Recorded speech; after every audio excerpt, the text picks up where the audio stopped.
नमस्कार बच्चों। पाठ 11 सच्ची शिक्षा तो चरित्र निर्माण है। चरित्र निर्माण यानी जिसका अच्छा चरित्र होता है वह पूजनीय होता है, वंदनीय होता है और अनुकरणीय होता है। अर्थात हमें अपने चरित्र का निर्माण करना आवश्यक है। यहाँ प्रस्तुत पाठ पत्र लेखन के रूप में दिया गया है, जो कि लिखा है गांधी जी ने अपने पुत्र मणिलाल को। तो प्रसंग रूप में बताया गया है कि महात्मा गांधी ने सारा जीवन सत्य के प्रयोग करने में व्यतीत कर दिया। हम उन्हें बापू कहकर भी बुलाते हैं। पिता के रूप में पुत्र को जो जीवन शैली उन्होंने सिखाई वह आज के चमक दमक वाले संसार में तो बिल्कुल अलग है। वह बिल्कुल वहाँ से अलग है, पर इन संस्कारों को जीवन में उतारना ही सच्चा जीवन है। इतने ऊंचे स्थान पर पहुंचने वाले बापू कितने सादगी भरे जीवन को अपनाने की प्रेरणा दे रहे हैं। यह सचमुच अनुकरणीय है, यानी हमें इसे अपनाना चाहिए। महात्मा गांधी का अपने पुत्र मणिलाल को जेल से लिखा गया पत्र, जब वह उन्हें गिरफ्तार किया गया था स्वतंत्रता आंदोलन में, तब उन्होंने वहां बैठकर लिखा था, प्रिय पुत्र, हर महीने एक पत्र लिखने और एक पत्र आने का अधिकार मुझे मिला है। अब मैं पत्र लिखूं किसे? मिस्टर रिच का, मिस्टर पोलक का, और तुम्हारा ख्याल मुझे बारी बारी से आता था, लेकिन इस समय तुम्हारा ही ध्यान मुझे बराबर आ रहा है। मेरे बारे में तुम जरा भी चिंता मत करना। विशेष कुछ कहने का अधिकार मुझे नहीं है। मैं पूर्ण रूप से शांति में हूँ। आशा है कि बात अच्छी हो गई होंगी। मुझे मालूम है कि तुम्हारे कुछ पत्र यहाँ आए हैं, लेकिन वे मुझे नहीं दिए गए हैं। फिर भी डिप्टी गवर्नर उदारता से मुझे मालूम हुआ है कि बा का स्वास्थ्य सुधर रहा है। क्या वे फिर से चलने फिरने लगी? बा और तुम लोग सवेरे दूध के साथ साबूदाना बराबर ले रहे होंगे। और अब कुछ तुम्हारे बारे में कहना चाहूँगा। तुम कैसे हो? तुम पर जो जिम्मेदारी मैंने डाली है, तुम उसके लिए पूरी तरह योग्य हो और तुम उसे खुशी खुशी निभा रहे होंगे, मुझे ऐसी आशा है। मैं यह जानता हूँ कि तुम्हें अपनी शिक्षा के प्रति असंतोष है। जेल में मैंने यहाँ खूब पढ़ा है, इससे मैं यह समझता हूँ कि केवल अक्षर ज्ञान ही शिक्षा नहीं है। सच्ची शिक्षा तो चरित्र निर्माण और कर्तव्य का बोध है। यदि यह दृष्टिकोण सही है और मेरे विचार से यह बिल्कुल सही है, तो तुम सच्ची शिक्षा प्राप्त कर रहे हो। आजकल तुम्हें अपनी बीमार माँ की सेवा का अवसर मिला है। रामदास और देवदास को तुम संभाल रहे हो।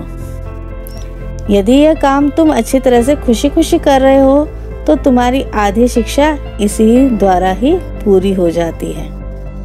एक बात मैं कहना चाहता हूँ कि आमोद प्रमोद एक निश्चित आयु तक की शोभा देते हैं। 12 वर्ष की उम्र के बाद बच्चों में जिम्मेदारी और कर्तव्य का भाव होना चाहिए। उन्हें अपने आचार विचार में सत्य और अहिंसा के प्रयोग की चेष्टा करनी चाहिए, और यह वे भार समझकर नहीं करें, बल्कि एक आनंद का अनुभव करते हुए करें। अर्थात हमें भी सत्य और अहिंसा का पालन करना चाहिए। यह आनंद कृत्रिम भी नहीं होना चाहिए, यह सरल स्वाभाविक होना चाहिए। कृत्रिम होता है बनावटी, तो सरल और स्वाभाविक अर्थात सहजता से हमारे जीवन में आ जाना चाहिए। मैं जब तुमसे काफ़ी छोटा था, तो मुझे स्वयं अपने पिताजी की सेवा करने में बहुत आनंद मिलता था।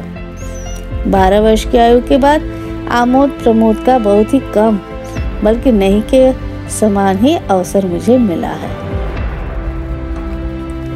संसार में 3 बातें बड़ी महत्वपूर्ण है। ये बड़ा ध्यान से आप पढ़िएगा कि संसार में 3 बातें बड़ी महत्वपूर्ण हैं। इनको प्राप्त कर तुम संसार के किसी कोने में जाओगे तो अपना निर्वाह कर सकोगे। ये 3 बातें हैं अपनी आत्मा का, अपने आप का और ईश्वर का सच्चा ज्ञान प्राप्त करना। क्या बताया इन्होंने?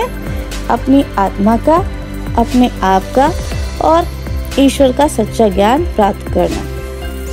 इसका मतलब यह नहीं है कि तुम्हें अक्षर ज्ञान नहीं मिलेगा, वह तो मिलेगा ही, लेकिन तुम उसी की चिंता करो यह मैं नहीं चाहता। इसके लिए तुम्हारे पास अभी बहुत समय है। अक्षर ज्ञान तो इसलिए होता है कि जो कुछ तुम्हें मिला है उसे तुम दूसरों को दे सको। इतना और याद रखना कि अब से हमें गरीबी में रहना है। जितना अधिक मैं विचार करता हूँ उतना ही अधिक मुझे लगता है कि गरीबी में ही सुख है। अमीरों की तुलना में गरीब अधिक सुखी है। यहाँ देखो एक चित्र दिया गया है, गांधी जी यहाँ पत्र लिख रहे हैं। खेत में घास और गड्ढा खोदने में पूरा समय देना। भविष्य में हमें अपना जीवन निर्वाह इसी से करना है। मेरी इच्छा है कि अपने परिवार में तुम एक योग्य किसान बनो। सभी औजारों को साफ और सुव्यवस्थित रखना। अक्षर ज्ञान में गणित और संस्कृत पर पूरा ध्यान देना। भविष्य में संस्कृत तुम्हारे लिए बहुत उपयोगी सिद्ध होगी। ये दोनों विषय बड़ी उम्र में सीखना कठिन है। संगीत में भी बराबर रुचि रखना। हिंदी, गुजराती और अंग्रेजी में चुने हुए भजनों एवं कविताओं का एक संग्रह तैयार करना चाहिए। वर्ष के अंत में तुम्हें अपना यह संग्रह बहुत मूल्यवान प्रतीत होगा। काम की अधिकता से मनुष्य को घबराना नहीं चाहिए और न ही यह सोचना चाहिए कि यह कैसे होगा और पहले क्या करें। शांत चित्त से, यानी बिल्कुल शांत भाव होना चाहिए। मन में हमारे शांति होनी चाहिए और सोच समझकर। जब हम शांत होंगे तो हमारे विचार बहुत अच्छे आते हैं, भाव अच्छे आते हैं। इस आधार पर यदि तुमने सभी सद्गुणों को प्राप्त करने की चेष्टा की तो वे तुम्हारे लिए बहुत उपयोगी और मूल्यवान सिद्ध होंगे। तुमसे आशा है कि घर के लिए जो भी तुम खर्च करते हो उसके पैसे पैसे का हिसाब रखते होंगे। तो सभी अच्छी बातें में ध्यान रखनी चाहिए। मुझे यह आशा है कि तुम रोज शाम को नियम पूर्वक प्रार्थना करते होंगे। यानी लोग संध्या करते हैं, संध्या के समय मंत्रोच्चारण करते हैं। और रविवार को श्री वेस्ट के यहाँ भी जाते होंगे। सूर्योदय से पहले उठकर प्रार्थना करना बहुत ही अच्छा है। प्रयत्न पूर्वक एक निश्चित समय पर ही प्रार्थना करनी चाहिए। यह नियमितता तुम्हें अपने जीवन में आगे चलकर बड़ी सहायक सिद्ध होगी। पत्र लिखा है कि तुम्हारा पिता मोहनदास, यानी उनका नाम क्या था?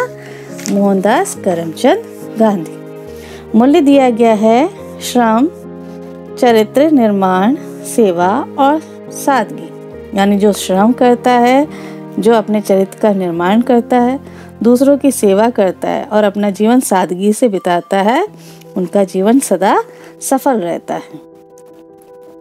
अब हम पढ़ेंगे इसके शब्द अर्थ। शब्द अर्थ है उदारता, दानशीलता, निर्माण, बनाना, आमोद प्रमोद, रंगरलिया। निर्वाह, आमोद प्रमोद मतलब खुशी से हमें कोई आयोजन करना।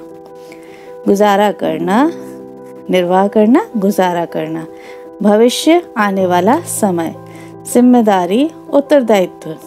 संग्रह, एकत्रित करना। चरित्र, गुणों का समूह और व्यक्तित्व। कर्तव्य, फर्ज। स्वाभाविक, सहज। खर्च, व्यय। तुलना, बराबरी। चेष्टा, प्रयत्न। सुव्यवस्थित, सही स्थान पर ठीक से करना। तो ये पाठ बड़े ध्यान से पढ़ेंगे। और पत्र के फॉर्मेट के अनुसार वर्तमान फॉर्मेट यहाँ पे नहीं दिया गया है। हमारा पत्र शुरू होता है हमारे उल्टे हाथ से, ठीक है। तो उस आधार पर यहाँ पर हम कहते हैं हाशिए के पास से शुरू होता है और हाशिए के पास ही खत्म होता है, लेकिन यहाँ पहले के अनुसार लिखा गया है, इसलिए आप कंफ्यूज मत होइएगा, ठीक है। तो ये पत्र ध्यान से पढ़िए और इसकी अच्छी बातें अपने जीवन में चरितार्थ कीजिए और एक आदर्श विद्यार्थी के गुण अपनाइए, एक आदर्श बेटे के गुण अपनाकर हमें अपना जीवन निर्वाह करना है। धन्यवाद।